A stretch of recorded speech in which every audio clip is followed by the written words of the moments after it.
E aí, o porquê que todos os anos eu nunca me preocupei com campanha da fraternidade. Eu vi, e estou vendo, como você também, toda essa discussão. Eu sou padre esse ano há 25 anos. Há 25 anos, como padre, eu faço parte da campanha da fraternidade. São os 3 exercícios da quaresma: oração, penitência e caridade. Caridade, aqui se encaixa, nesse terceiro tópico, um aspecto da caridade que a campanha da fraternidade propõe.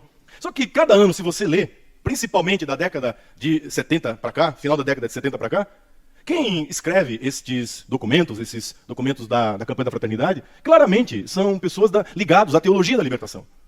E o que a teologia da libertação prega? Ou seja, não é a igreja, não é a teologia da igreja. É uma teologia, um tipo de teologia que prevaleceu no Brasil e que quis se impor como a única leitura espiritual, a única leitura bíblica, a única leitura possível teológica, e não é? O que a teologia da libertação diz? Exatamente isso. Que o nosso problema é estrutural. Que se nós vencermos as estruturas, se nós conseguirmos transformar as estruturas políticas, econômicas, sociais e religiosas, aí o mundo será o paraíso. Aí nós teremos o reino de Deus aqui na terra. E isso é falso. Isso é mentira. E não sou eu que digo que é falso. Não sou eu que digo que é mentira. Primeiro é o evangelho que você acabou de ouvir. Segundo, o documento da Congregação para a Doutrina da Fé, Libertate Nuncius. Na época que o cardeal Ratzinger era o prefeito da congregação. De tantos desmandos que se espalharam pelo continente latino-americano, vindo dos frutos nefastos da teologia da libertação, que afastou o povo da igreja, que afastou o povo da vida espiritual, que fez da igreja, muitas vezes de comunidades, muitas vezes, um espaço de militância política orientadamente de esquerda. Orientadamente de esquerda. E aí, se você é de esquerda, o problema é seu. Não tenho nada com isso. Faça da sua vida o que você quiser. Agora, esse espaço não é o espaço para militância ideológica. E me mostre um único documento da campanha da fraternidade da década de 70, final da década de 70 para cá, década de 80, 90 e até os dias de hoje, que não tenha uma conotação profundamente, notadamente, majoritariamente, da teologia da libertação. Ou seja, de que todo o problema do ser humano, a libertação que o ser humano precisa, não é do pecado. Não é a libertação das estruturas do pecado original, do pecado que habita o coração do homem, do ser humano, das nossas paixões, das nossas más inclinações, da nossa desobediência a Deus. E daí o porquê precisamos de vida de oração. Precisamos de vida de oração na presença de Deus para que o Senhor tenha misericórdia de nós e transforme o nosso coração. É o que mais vale, é a coisa mais importante dos exercícios quaresmais. É o que Bernadette faz quando ela não entende o que está acontecendo, ela reza, ela se põe em oração. Essa é a primeira atitude do cristão, diante de um mundo com estruturas que são contrárias à vontade de Deus. Como, claro que, por óbvio, que politicamente, economicamente, os pobres sofrem. Há discriminação racial no nosso país? Há. Com certeza. Há homofobia e que precisa ser combatida. Mas, meu irmão, você pode ler nos documentos que essa teologia produz, e agora, escancaradamente, na campanha da fraternidade de 2021, está por escrito na cartilha da campanha desse ano. Que o que eles acham, o que eles pensam é assim: não quero que tenha homofobia, não quero que tenha mulher apanhando, e não queremos. Então o que a gente tem que fazer? A gente tem que atacar a estrutura patriarcal. Ou seja, traduzindo em miúdos, que o problema não está no coração do homofóbico, o problema não está no coração do homem mau caráter, machista, que o problema não está no coração do racista, do xenófobo, que o problema está na estrutura da família tradicional. É a família tradicional que é racista, que é xenófoba, que é homofóbica. Então, se eu desconstruo a família patriarcal, a família tradicional, aí então eu tenho a libertação. Acaba a homofobia, acaba o racismo, acaba as discriminações, e isso não é verdade. Isso é falso. Isso não é verdadeiro, porque o problema não está na estrutura. A estrutura é reflexo do que está dentro do ser humano. É o nosso coração que está podre, é o nosso coração que não está sadio, é o nosso coração que está doente, porque não reza, porque não fazemos penitência, porque não nos arrependemos dos nossos pecados, porque não buscamos o Senhor, a sua palavra. Porque não buscamos o Senhor e a sua palavra, nós refletimos no mundo, nas estruturas do mundo, aquilo que está carcomido no nosso coração. É isso que Jesus disse. Vocês acham que o problema está fora? Olha, não pode comer isso, não pode comer aquilo. Olha, a sinagoga é isso. Olha, o problema do templo é aquilo. Aliás, é isso que eles dizem. Leia qualquer documento da teologia da libertação, qualquer livro dos autores, que eu não vou dizer o nome aqui. Eles dizem exatamente isso, que Jesus Cristo era um revolucionário. Jesus Cristo era um ideólogo político e que ele morreu não para salvar os nossos pecados. Não porque ele se entregou para a nossa salvação, mas porque agitando e revolucionando o seu tempo, mexendo na consciência das pessoas, ele comprou briga com o Império Romano. Ele comprou briga com as estruturas políticas de poder do seu tempo e por causa de questões políticas, sociais e econômicas é que ele foi morto. E, portanto, se nós queremos estar no segmento de Cristo, nós temos que repetir o que Cristo fez. Ou seja, entrar em conflito político, social e econômico. Quem ensinou isso? Foi Jesus de Nazaré? É na Bíblia que você encontra isso? Não, meu irmão. Você encontra isso no Capital de Karl Marx. Você encontra isso na doutrina comunista, a luta de classes. Você encontra isso em Adorno, em Horkheimer, na escola de Frankfurt. Você encontra isso em autores. Você encontra isso na cartilha de partidos de esquerda, mas no Evangelho não. Esse não é o Cristo a quem eu amo. Esse não é o Cristo a quem eu sirvo. Esse não é o Cristo que libertou a minha vida. Por causa de um Cristo agitador político, por causa de um Cristo revolucionário, sabe, do seu tempo, há 30 anos, pelo menos nesse país, sequestraram a Semana Santa em muitas paróquias. Não nas minhas. Não na minha paróquia. Nunca. Nunca deixei de tratar o tema da campanha da fraternidade. Mas sempre colocando o tema no seu devido lugar. Impossível passar uma campanha, o tempo da quaresma, 40 dias, falando sobre o problema da água poluída. De que tem gente que está roubando a água, que o agronegócio, quer dizer, colocando o povo da cidade contra o povo do campo, o povo do agronegócio. O que é isso? É luta de classes. Estava escrito isso no documento da campanha da fraternidade da água? Estava. Vocês me ouviram tratar disso aqui nas missas? Não. Por quê? Porque eu tenho critério, porque eu tenho bom senso, porque eu sei que por trás daquele documento está um tipo de teologia, está um tipo de mentalidade, que infelizmente, imperou dentro do secretariado, dentro das secretarias, dentro daqueles que são os responsáveis por executar os documentos e textos. Campanha ecumênica? Mas espera aí, mas a Igreja Católica está presente?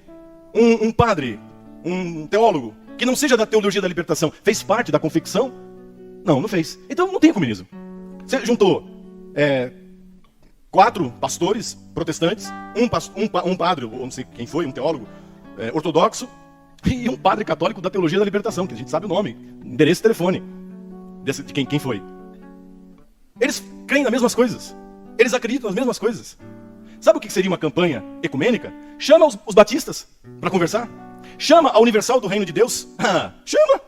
Chama a Assembleia de Deus, que é a maior igreja evangélica do Brasil. Sabe por que não chama? Porque eles são conservadores.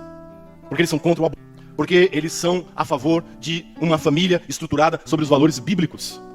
Então eles não vêm. Porque não combina, entende? A mentalidade desses evangélicos, que são 99%, em comparação a esses que fazem parte, que confeccionaram, que são 1% dos evangélicos do Brasil, que representam na própria igreja evangélica uma minoria. Não são as estruturas. Santa Bernadette é a prova disso. Essa menina tinha tudo para ir para a marginalidade, para se transformar numa prostituta, para vender o corpo dela num cabaré francês, como haviam tantos naquela região. Bernadette Sobiru era para ter se criado com ódio da família, com ódio do pai, com ódio da mãe, com ódio dos irmãos, talvez fazendo parte de um núcleo anarquista, um núcleo bolchevista, né? Um núcleo que havia naquela época, do Partido Comunista Francês. Não. Uma menina, uma moça, que se abre para a graça de Deus e que compreende que o problema está no paraíso. Começou quando o ser humano fez a sua primeira opção e fez errada. E fez egoisticamente. Se a troca, a mudança de estrutura econômica, política, social, trouxesse o reino de Deus para essa terra, a Suíça seria o reino de Deus. Os países da Escandinávia seriam o reino de Deus. O Japão seria o reino de Deus aqui na terra. Porque política, econômica, socialmente, eles estão muito bem estruturados. A Finlândia tem o melhor IDH do mundo. Mas a Finlândia não é o reino de Deus na terra. Quando nós olhamos a aplicação, escute, a aplicação dessa cartilha marxista, da luta de classes, quando esta política, quando essa economia é aplicada, o que nós vemos é genocídio, o que nós vemos é morte, o que nós vemos são governos totalitários e criminosos, aqui pertinho de nós, fazendo fila para comer sobra do supermercado, aqui pertinho de nós. Entende? Como assim? E Bernadette, entendendo isso, compreendendo isso, se ajoelha diante do sobrenatural e entrega a vida inteira a Deus. Pelas mãos de Nossa Senhora. Vocês acham que essa mensagem não é para os dias de hoje?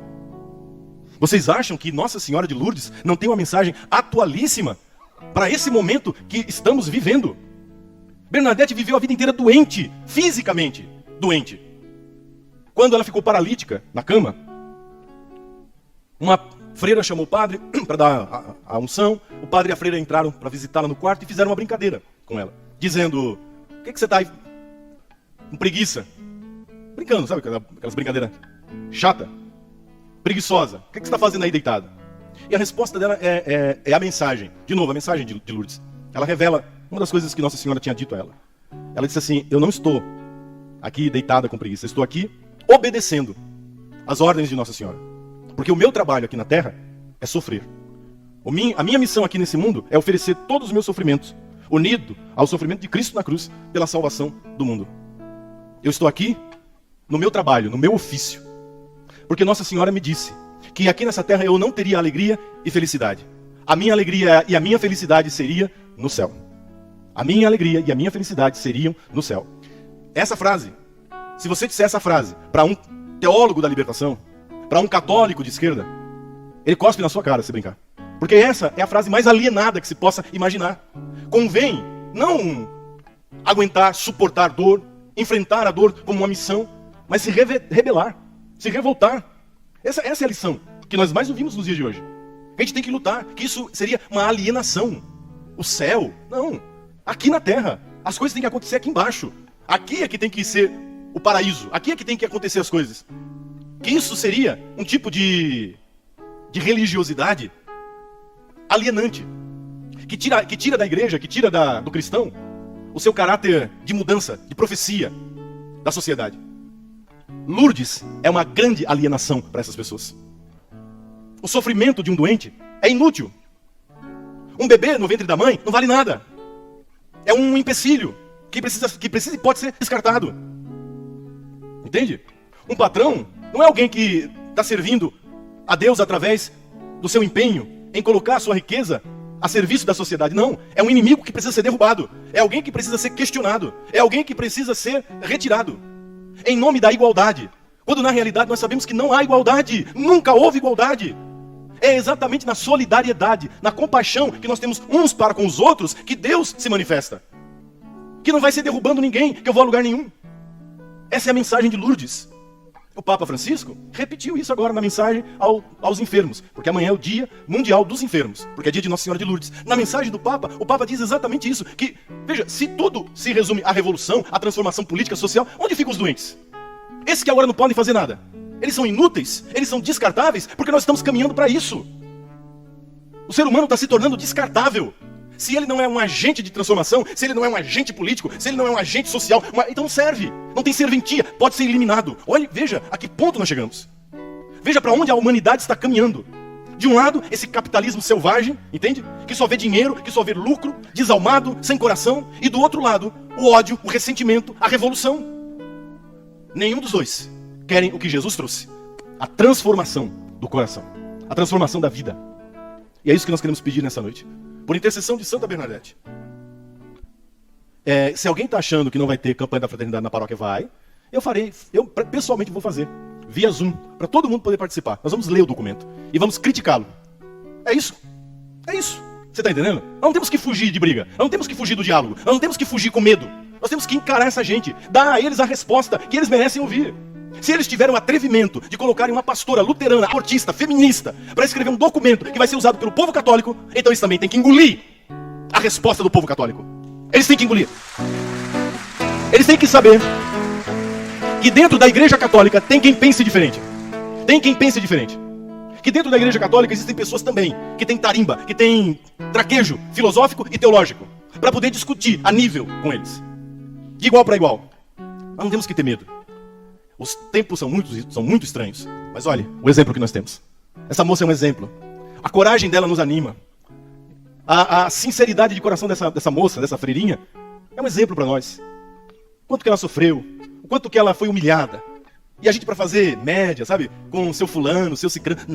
Não pode mexer nisso. Eu vi. Eu não tenho, mas me mandaram. Sempre mandam, né? Alguns dizendo, não, nós temos... Eu ouvi assim, quem não obedece, não é católico, está em apostasia. Pois então é isso, né? Agora sim. Veja, isso são os ecumênicos, viu? Esses são os da tolerância. Esses são os que dizem Jesus é amor. Esses são os que dizem, olha, não julgueis. São esses que chamam você de apóstata, que chamam você de anticatólico. Estão dizendo que você nem católico é. Estão dizendo que você desobedece o bispo, desobedece o papa. São os da tolerância, são eles. Que nunca deram valor às estruturas da igreja, que nunca deram valor à autoridade de bispo, que nunca deram valor ao poder e autoridade petrina do Santo Padre e o Papa. Eles vêm ditar para nós, católicos,